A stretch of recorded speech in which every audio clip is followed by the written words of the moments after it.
Pada usia 17 tahun, Julian Kepke masuk ke hutan Amazon bukan untuk petualangan, bukan untuk ekspedisi, bukan untuk menguji diri. Ia masuk ke sana karena satu insiden yang mengubah hidupnya selamanya. Tanggal 24 Desember 1971, Julian naik pesawat Lanza Flight Limousine di Peru bersama ibunya. Tujuan mereka sederhana, pulang dan bertemu keluarga menjelang Natal. Tidak ada yang membayangkan perjalanan itu akan menjadi salah satu kisah survival paling luar biasa dalam sejarah modern. Julian bukan remaja biasa yang sama sekali asing dengan alam. Ia adalah anak dari pasangan ilmuwan biologi. Sejak kecil, ia sudah dekat dengan hutan, riset alam, satwa, sungai, dan kehidupan di lingkungan tropis. Ia pernah belajar dari orang tuanya bahwa hutan bukan tempat yang bisa dianggap enteng. Hutan punya aturan sendiri. Air harus dicari, arah harus dipikirkan, suara harus didengar, dan panik bisa menjadi musuh paling berbahaya. Pengetahuan itu awalnya mungkin terasa seperti bagian dari masa kecil, tapi pada hari itu, pengetahuan tersebut berubah menjadi bekal hidup. Saat pesawat memasuki cuaca buruk, suasana berubah. Langit yang awalnya tampak biasa menjadi gelap, awan menebal, pesawat berguncang. Di luar jendela, cahaya dan badai mulai mengambil alih. Dalam situasi seperti itu, semuanya terjadi sangat cepat.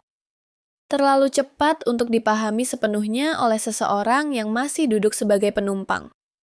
Yang kemudian Julian ingat adalah kekacauan, suara keras, dan perasaan terpisah dari dunia yang ia kenal. Lalu hening. Ketika ia sadar kembali, ia tidak berada di bandara, tidak berada di kota, tidak berada di dekat jalan. Ia berada di bawah kanopi hutan Amazon, sendirian.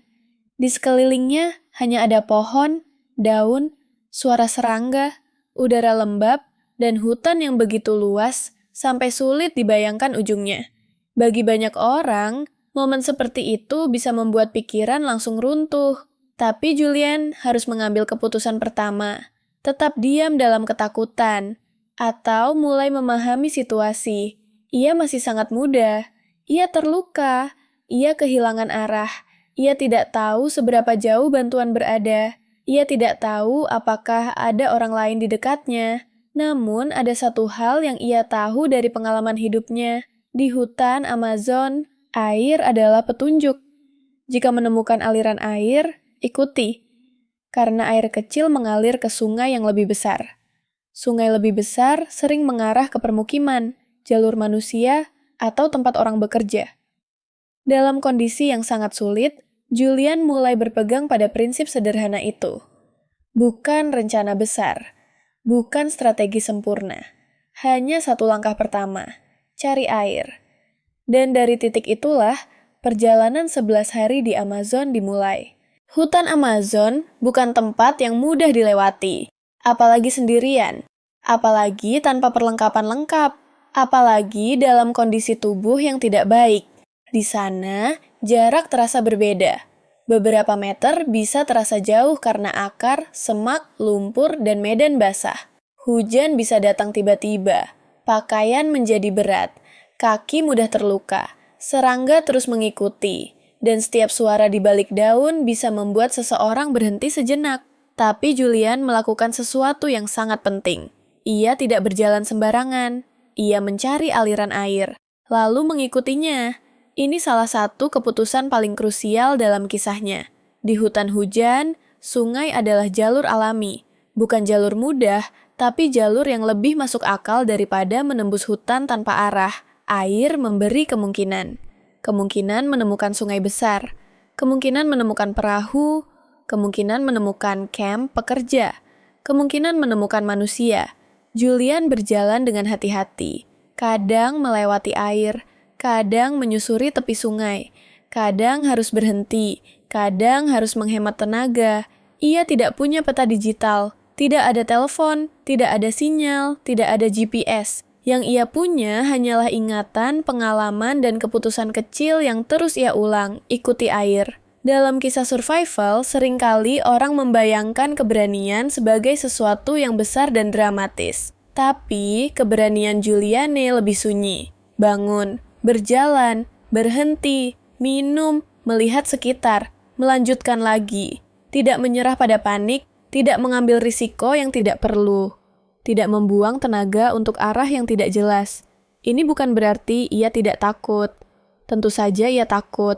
Tetapi takut tidak selalu berarti berhenti. Kadang, takut hanya berjalan bersama kita, dan kita tetap harus memilih langkah berikutnya. Pengalaman masa kecil Julian di lingkungan penelitian hutan sangat membantu. Ia tahu bahwa hutan tidak bisa dilawan dengan emosi. Hutan harus dibaca. Mana air yang bisa diikuti? Mana gerakan yang harus dihindari? Mana tempat yang terlalu sulit dilewati? Kapan harus berhenti? Kapan harus terus bergerak? Hari berganti hari. Tubuhnya semakin lemah, tapi sungai tetap menjadi harapan. Di tengah perjalanan, Julian juga harus menghadapi kenyataan yang berat secara emosional. Ia bukan hanya sedang mencari jalan keluar, ia juga sedang membawa kehilangan, kebingungan, dan pertanyaan yang belum bisa dijawab. Namun di hutan, pikiran tidak selalu punya ruang untuk memproses semuanya. Kadang, tugas utama hanya bertahan sampai hari berikutnya. Dan selama 11 hari, itulah yang ia lakukan. Bertahan. Satu langkah, satu aliran sungai, satu keputusan, satu harapan kecil. Lalu, pada suatu titik, ia melihat sesuatu yang berbeda. Bukan hanya pohon, bukan hanya air, bukan hanya daun. Ada tanda kehidupan manusia, jejak, struktur sederhana, tempat yang tampak pernah digunakan orang. Setelah berhari-hari dikelilingi hutan, tanda kecil seperti itu bisa terasa seperti cahaya besar. Julian akhirnya mendekati sebuah tempat pekerja hutan, dan di sana, kisahnya mulai berbelok dari bertahan hidup menjadi penyelamatan. Setelah berhari-hari berjalan, Julian akhirnya menemukan tempat pekerja hutan. Sebuah pondok sederhana, tanda bahwa manusia pernah ada di sana. Bagi seseorang yang sudah terlalu lama sendirian di Amazon, tempat seperti itu bukan hanya bangunan, itu harapan. Ketika para pekerja menemukan Julian, kondisinya sudah sangat lemah. Tetapi ia masih hidup, masih bisa menjelaskan bahwa ia membutuhkan bantuan. Masih cukup sadar untuk menerima pertolongan. Dari sana, ia dibawa keluar dari hutan dan akhirnya mendapatkan perawatan. Kisah ini kemudian dikenal dunia sebagai salah satu cerita survival paling luar biasa. Tapi, kalau kita membahas Juliane Koepke hanya sebagai remaja yang beruntung, ceritanya menjadi terlalu sederhana. Keberuntungan memang ada. Banyak hal dalam kisahnya berada di luar kendali manusia. Namun setelah ia sadar di hutan, survivalnya tidak hanya bergantung pada keberuntungan. Ia membuat keputusan, ia mencari air, ia mengikuti aliran, ia tidak membuang energi tanpa arah. Ia memakai pengetahuan yang pernah ia pelajari dari orang tuanya. Ia memahami bahwa di Amazon, sungai bisa menjadi jalan menuju manusia. Yang menyelamatkan Juliane bukan satu keputusan besar, melainkan banyak keputusan kecil yang benar. Keputusan untuk bergerak, keputusan untuk mengikuti air, keputusan untuk tetap waspada, keputusan untuk tidak menyerah ketika hari berikutnya masih belum memberi jawaban. Dan ini membuat kisahnya begitu kuat, karena survival tidak selalu terlihat seperti aksi heroik. Kadang, survival adalah kemampuan untuk tetap berpikir ketika dunia terasa runtuh. Namun tentu saja, kisah Julian juga membawa sisi emosional yang berat. Ia kehilangan ibunya dalam insiden itu. Ia harus hidup dengan ingatan yang tidak mudah. Dan selama bertahun-tahun, kisahnya bukan hanya menjadi cerita publik, tetapi juga bagian dari proses personal yang sangat dalam. Itulah mengapa kita harus menceritakan kisah ini dengan hormat. Bukan sebagai tontonan sensasional, bukan sebagai cerita ajaib yang menghapus rasa kehilangan, tetapi sebagai kisah manusia yang bertahan, lalu mencoba memahami pengalaman yang hampir tidak bisa dibayangkan. Yang menarik, Julian kemudian tetap dekat dengan dunia biologi dan alam. Hutan yang pernah menjadi tempat paling sulit dalam hidupnya juga merupakan dunia yang ia kenal sejak kecil. Ada ironi yang sangat kuat di sini. Amazon adalah tempat yang penuh risiko baginya. Tetapi pengetahuannya tentang Amazon juga menjadi salah satu alasan ia bisa keluar. Hutan itu menantangnya. Tetapi cara ia memahami hutan membantunya bertahan. Kisah Julian mengajarkan beberapa hal. Pertama, pengetahuan bisa menjadi penyelamat. Hal-hal yang kita pelajari mungkin terasa biasa hari ini, tetapi suatu saat bisa menjadi sangat penting. Kedua, panik bisa memperburuk keadaan. Dalam situasi sulit, keputusan sederhana yang rasional bisa jauh lebih berharga daripada tindakan besar yang terburu-buru.